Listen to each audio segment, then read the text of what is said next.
Today in this video we are going to see about the duct detector and the pressurization fan and how it works and how these ducts are connected and how this duct is going.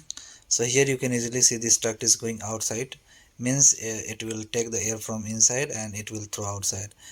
Here you can see this fan are connected other end with the duct. That duct is going inside the staircase, and in case of fire this fan will start.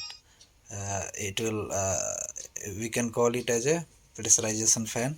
Here you can see there are two pressurization fan, each of them having two duct detector. In case of fire, this duct detector will send the signal to the main fire control panel, and accordingly with the interface with the BMS and the other things, automatically this fan will start running during the in case of fire.